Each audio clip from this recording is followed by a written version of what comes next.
আমি যদি ঘুমায় থাকতাম কিচেনে আমাকে তালা মেরে রাখতো, সমাজে চলা যায় না, কেউ বলে রোহিঙ্গা, কেউ বলে এটা, মানে অনেকজন অনেক খারাপ বিন করে। কোথাও চাকরি করতে গেলে কেউ চাকরি দিচ্ছে না। আমার এমনও জীবন গেছে আমি ভাত খেতে ভাত পাইনি, মানুষের কাছে গেলে মানুষ দূর দূর করে তাই। আপনার নাম? মোহাম্মদ রাসেল। ঠিকানা বরিশাল। মায়ের নাম মোহাম্মদ নাজমা বেগম। মোসাম্মদ নাজমা। বোনের নাম? তানজিনা, মোসাম্মদ তানজিনা। সালামু আলাইকুম প্রিয় দর্শক এবং শ্রোতা, আল্লাহ সর্ব অবস্থায় আমাদের সবার মঙ্গল করুন, সবসময়ের মতো সেই দোয়া এবং শুভকামনা জানিয়ে শুরু করছি আপন ঠিকানার বেসিক ভিডিও। যারা এই ভিডিওটি দেখছেন তাদের প্রতি আমার বিনীত অনুরোধ থাকছে যে দয়া করে আপনারা ভিডিওটি শেয়ার করবেন এবং চেষ্টা করবেন যে এই ভাই যিনি এসছেন আজকে এখানে পরিবার খোঁজার জন্য, তার জন্য আমরা কিছু করতে পারি কিনা। আপনার নাম? মোহাম্মদ রাসেল। বয়স আনুমানিক 26 না? জি। আপনার মায়ের নাম মনে আছে? বোনের নাম মনে আছে? জি। আর ঠিকানা বরিশাল, এতটুকু মনে আছে? এর বাইরে কিছু মনে নেই? মায়ের নাম? মায়ের নাম মোহাম্মদ নাজমা বেগম। মোসাম্মদ নাজমা। বোনের নাম? তানজিনা, মোসাম্মদ তানজিনা। তানজিনা। একবার প্রথম থেকে বলেন তো ঘটনা কি হয়েছে? আসলে আমার যতটুকু মনে আছে যে আমি কোনো জায়গায় যাওয়ার জন্য মানে মার সাথে একটু রাগারাগি করছিলাম। তো আমার চিন্তা ভাবনা আসছে যে রোড তো মানে রোড ছিল আপনার সোলিং রোড। জিটে সোলিং কেবল পারছে এরকম, তাই না? জি, মানে সোলিং রোড গুলো আছে না, হ্যাঁ, সোলিং রোড। হ্যাঁ, যে ওই রোড দিয়ে হয়তো রোডটা আমি চিনি, এরকম রোডে নিশানা ধরে ধরে আমি তো চারপাশে চলে যেতে পারবো। আচ্ছা। তো আসলে আমি উদ্দেশ্যে বাসা থেকে বের হইছি। তো ওরকম রোড দেখে দেখে যাওয়াতে পারে আমার সামনে একটা ফ্লাইওভার পড়ছে। এখন ফ্লাইওভারটা পড়ার পর আমি ফ্লাইওভারটা এগিয়ে এসে 4 রাস্তার মোড় পাইছি। 4 রাস্তার মোড়ে আসলে আমি কোন জায়গায় ঢুকছি এটা আমার আর মনে নেই। এখন ওই রাস্তাও আমি চিনতেছি না, আর বাসাও পাচ্ছি না, আর নিজের বাসায় আর যাইতে পারিনি। তো পরে ওই জায়গায় আমি দাঁড়ায় অনেকক্ষণ কান্না করতেছিলাম। পরে আমাকে একটা লোক পাইছে, পাওয়ার পরে উনি আমাকে জিজ্ঞেস করছে। তখন আমি তাকে বলছি হয়তো ওরকম কিছু। পরে সে ওই লোকটা আমাকে তার সাথে নিয়ে গেছে, নিয়ে যেয়ে মানে তার সাথে আমাকে অনুমানিক কয়েকদিন রাখছে। আর রাখার পরে উনি আমাকে যে আপনার ঢাকা উত্তরবাড্ডা আছে ওনার বাসায় আমাকে দিছিল, মানে ওনার বাসায় দিছিল আমার লাইফকে যারা একটু বড় করে বা আমাকে লাইফটা সেটেল করে দেয়। তো আসলে ওনারা আমাকে ওখানে রাখছে তাদের কাজের লোক হিসাবে। মানে যখন আমার বুঝ হয়েছে ভালো মতো তখন তারা আমাকে কাজ করাইতো, যেমন ধরেন আপনার বাসা ঘর মোছা, ঝাড়ু টাড়ু দেওয়া, মানে এইসব কাজ করাইতো। আর অন্য মানে আমাকে কেউ তেমন দেখতে পারতো না, মানে আদর করতো। তারপরে যে আমার বা তারা আমাকে আদর করতো না, তারা আমাকে মারধর করতো। তো তারপরে মানে যেভাবে আমি তাদের বাসায় থাকতে থাকি তারা খুব মারধর করে। তো এরকম করতে করতে এই পরে বিএনপি আপনার ক্ষমতা থেকে চলে গেল। তখন তার বাসায় প্রায় 3বার পুলিশ আসছে। তো এক পর্যায়ে আমিও তার বাসা থেকে বেরোয় গেছি। বেরোয় যাওয়ার পরে তারপরে তাদেরকে আমি মানে অনেক খুঁজছি, কিন্তু তাদেরকে কোথাও পাইনি আমি।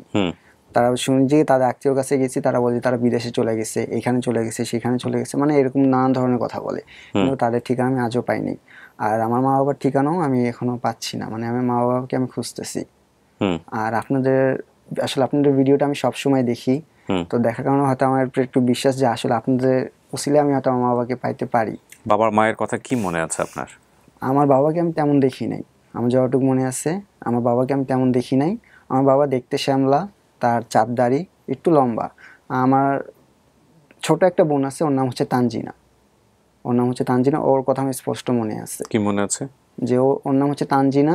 ও মানে ওকে আমি দেখছি, তানজিনাকে আমি দেখছি, বা এরকম এতটুকু আমার মনে আছে যে আমার ছোট একটা বোন আছে। আর ছোট একটা ভাই সম্ভবত থাকতে পারে, মানে অনুমানিক, মনে এতটা মনে নাই, মানে মনে মনে ভাবনা যে ছোট একটা ভাই হয়তো থাকতে পারে। আর আমার বাবা 2টা বিয়ে। সৎমার নাম হচ্ছে অনুমানিক তার নাম হচ্ছে খালেদা, আর আমার মার নাম হচ্ছে নাজমা বেগম। পরিবারের মধ্যে কোনো ঘটনা, কোনো কিছু যেটা মনে পড়ে? যেটা মনে পড়ে যে আমার মায়ের সাথে কারো একজনের সাথে ঝগড়া হয়েছিল, আমার মাকে হয়তো মারছে, এরকম একটা ঝগড়া হয়েছিল আমার মার সাথে। এখন হয়তো এটা গ্রামের বাড়ি হইতে পারে বা ঢাকাতে হবে না, গ্রামেই হবে এটা। আর আমি আমার মার সাথে একবারই মনে হয় আমি দেশের বাড়ি গেছিলাম, বরিশাল। এতটুকু আমার মনে আছে যে আমার বাড়ি বরিশাল। বরিশালে যাওয়ার কি মনে আছে? কোথায় গিয়েছিলেন? লঞ্চ দিয়ে গিয়েছিলাম। লঞ্চ দিয়ে যাওয়ার পরে নামছি, নেমে ওই যে ঢেকি দিয়ে আপনার ঢেকি বলে না কি বলে, পিঠা বানায় না, তো ওই পিঠা খাইছি অনেকজন। তারপর একজন ছিল, ওর সাথে খেলাধুলা করছি। তো ঢাকায় আসার পথে মানে লঞ্চ দিয়েই আসছিলাম। তো একটা লোকের মানে মুরগি ছিল না কি ছিল, ওই মুরগিটা পানিতে পড়ে গেছিল। তো ওইখান থেকে এতটুকু আমার মনে আছে, আমার এর থেকে বেশি কিছু আর মনে নেই। বাবার পেশা কি ছিল? এটা আমার সঠিক বলা, বাবার নাম আর এটা আমি জানি না। বাবার পেশাটা মনে নাই? না, আমি তেমন দেখিনি বাবাকে। মার চেহারা কিছু মনে পড়ে? না, কিছু। ঘরটা কেমন ছিল? বাড়ি ছিল ছোট, খুব একটা ছোট একটা ঘর ছিল। আপনার সম্ভবত বেড়া ইট এরকমই ছিল। আচ্ছা, তো এর থেকে আর বেশি কিছু। হারানো জীবনটা কেমন, যে হারালেন, পরিবার থেকে হারিয়ে গেলেন, আমার পরিচয় জীবনটা ছাড়া? খুব খারাপ আসলে, সমাজের সাথে সমাজে চলা যায় না।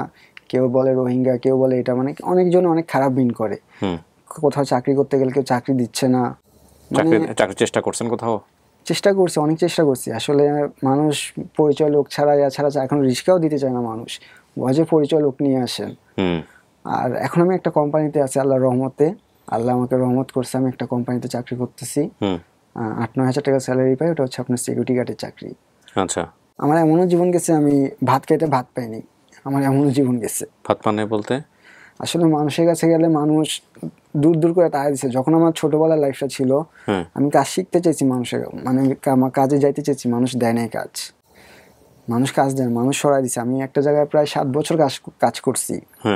7 বছর কাজ করে ওই জায়গায় আমি টাকা পয়সা, মানে ওই মালিকটার কাছে আমি টাকা পয়সা রাখতাম।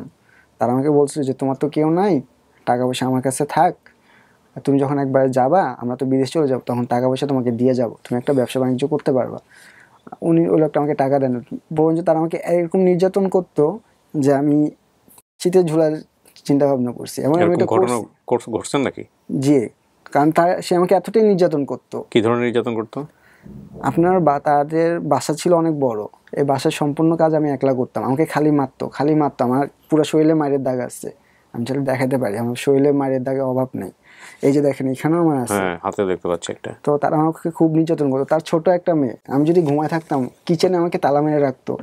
তার ছোট মেয়ে আমার উপরে যে ডাকার জন্য যাবে, সে আমাকে উপরে শরীরের উপরে উঠে আমাকে পাড়াইতো, পাড়ায় আমাকে ডাকতো। তার ছোট একটা মেয়ে, তাকে আমার আপনি করে বলতে হয়, তাকে নিশাদ ম্যাডাম করে বলতে হয়। তার আম্মুর নাম হচ্ছে মিলা।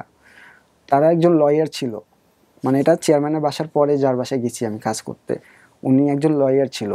তাদের বাড়ি আমি চিনি, মানে যে আপনার যে ওনার যে জামাই, ওনার বাড়ি চিনি। যে আপনার মিরপুর আছেন না, এই 14 নম্বর, হ্যাঁ 14 নম্বরে ওনাদের বাড়ি।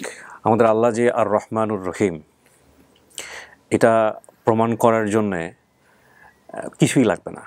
মানুষের জীবনের যে ডার্কেস্ট কিছু বিষয় আছে, যেগুলো 2-1টা ঘটনা আমাদের সোশ্যাল মিডিয়ার কল্যাণে আমরা ইদানিং দেখতে পারি, কারণ সবার হাতে মোবাইল, তো 2-1টা ঘটনা আমরা দেখতে পারি, তাতে পুরো দেশ কেঁপে যায়, পুরো দেশ কেঁপে যায়। এবং মুহূর্তের মধ্যেই দেখবেন যে আইন প্রয়োগকারী সংস্থা দৌড়াদৌড়ি করা থেকে শুরু করে সব কিছু করে। 1-2 ঘটনা, মানে হাজার লক্ষ কোটি ঘটনার মধ্যে 1-2 ঘটনা দৈবক্রমে সোশ্যাল মিডিয়াতে ফ্লাশ হয়।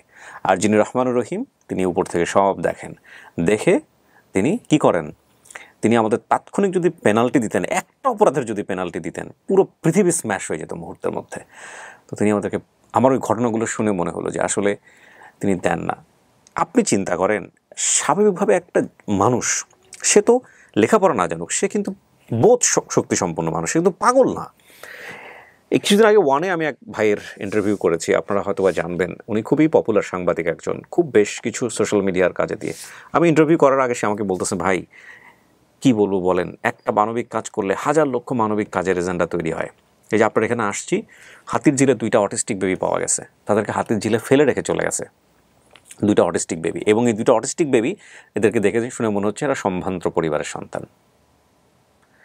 ডাস্টবিনে মরা বাচ্চা পাওয়া যায় না, ডাস্টবিনে সদ্য জন্ম নেয়া কান্নাকাটি করছে এরকম বাচ্চা পাওয়া যায় না, যায় তো।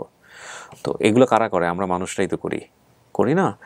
এই যে আমরা যারা, আমি আপনাকে যে কথাগুলো বলছি, আমার জীবনে কোনো ভুল নাই, অসংখ্য ভুল আছে, অসংখ্য পাপ আছে, কিন্তু আমার বলার জায়গাটা একটাই, যে আমি যখন বলবো তখন লক্ষ কোটি মানুষের কাছে পৌঁছে যাবে। এই একটা কথা যদি একজন মানুষকে চেঞ্জ করে, তাহলে আমিও সবের অংশীদার হব, আমিও ওই ভালো কাজের একটা সোসাইটিতে কন্ট্রিবিউট করলাম। তো সেই অর্থে বলা, মানে আপনাকে বলা না, আসলে নিজেকে নিজে বলা, অ্যাডভাইস দেওয়ার মতো আমি কেউই না, নেভার এভার। তো ওই যখন ওকে মাকে বলছিল না যে ঘরের মধ্যে বন্ধ করে রাখতো, বিশেষ করে ছোট বাচ্চাকে দিয়ে এই ধরনের আচরণ শেখা, তাকে আপনি আপনি করে বলতে হইতো। তার মানে ও কিন্তু একা পাপ করছে না, ও জেনারেশন ক্রিয়েট করে যাচ্ছে, যে ওর বাচ্চাও জন্মের পর থেকে স্লেভারি, একটা ক্লাসিফাইড পিপলকে দাস হিসেবে ট্রিট করার জন্য যে মানসিকতা তৈরি করতে হয়, সেটাকে সে তৈরি করে দিচ্ছে। এবং তারা কেউই কিন্তু একেবারে প্রান্তিক পর্যায়ের মানুষ না, তারা সমাজের সবাই সেই অর্থে নামি দামি মানুষ, লেখাপড়া শেখা মানুষ। ভাই আমি যাদের কথা বলছি, এরা নামি দামি মানুষ না, লেখাপড়া শেখা মানুষ না। এর মধ্যে কি লয়ারও ছিল একজন নাকি? একজন লয়ার, তার জামা ছিল ইঞ্জিনিয়ার। একজন লয়ার এবং একজন ইঞ্জিনিয়ার। আমি বহুবার বলেছি আমাদেরকে একাডেমিক শিক্ষা মানুষ বানায় না। একাডেমিক শিক্ষা যে আমাদেরকে আসলে কী দেয় সেটা নিয়ে একটা বড় কোশ্চেন হতে পারে। এই যে মাঝে মাঝে সামাজিক যোগাযোগ মাধ্যমে আপনারা এই যে বিভিন্ন কন্টেন্ট ক্রিয়েটর যাদেরকে তুচ্ছ-তাচ্ছিল্য করেন, হ্যাঁ, যাদেরকে মানুষ ভিউজ দেয়, তারা কেউ মাসে 10 লাখ, কেউ 15 লাখ, কেউ 20 লাখ, কেউ 5 লাখ টাকা কামায়, এটা যখন শোনার পরে আপনারা যখন হাহুতাশ করেন জীবনে এত লেখাপড়া করে করলাম কি, তাদের উদ্দেশ্যে মানে সম্মানের সহিত একটা প্রশ্ন করতে চাই। আসলে এই যে একাডেমিক পড়াশোনা আমরা করি 20-25 বছর ধরে, পাঠ্যপুস্তক পড়ি, আমি নিজে পাবলিক অ্যাডমিনিস্ট্রেশনে পড়াশোনা করেছি, মোটা বই পড়েছি ইউনিভার্সিটিতে গিয়ে, আমার জীবনে এটা কোন কাজে লেগেছে? সো আমি যদি একটা বিগ কোশ্চেন মার্ক তৈরি করি যে আমি যা 8-9 বছর একটা পাবলিক ইউনিভার্সিটিতে এমফিল পর্যন্ত পড়লাম, আমার 2000 থেকে 2015 সাল, 15 বছর আমি পড়াশোনা করেছি এমফিল কমপ্লিট করা পর্যন্ত। এই 15 ইয়ার্সে একাডেমিক্যালি আমি যে পরিমাণ শ্রম দিয়েছি, এটা আমার বোধ তৈরি করা ছাড়া প্র্যাকটিক্যাল লাইফে কোনো কিছুতে কোনো কাজে লাগে নাই। হ্যাঁ, অনেকেই বলে ঢাকা ইউনিভার্সিটিতে বারান্দায় ঘুরলেও অনেক আধুনিক মানুষ হওয়া যায়, ঠিক আছে, situational it is true, but এইটা তো আর হইতে পারে না। মানে এই 15 বছর আমাকে যদি এমন কিছু শেখানো হতো যেটা আমার লাইফ এবং সোসাইটাল লাইফ বা সোসাইটির জন্য আমি কন্ট্রিবিউট করতে পারি প্র্যাকটিক্যালি, তাহলে আমার প্রোডাকশনটা কী হইতো?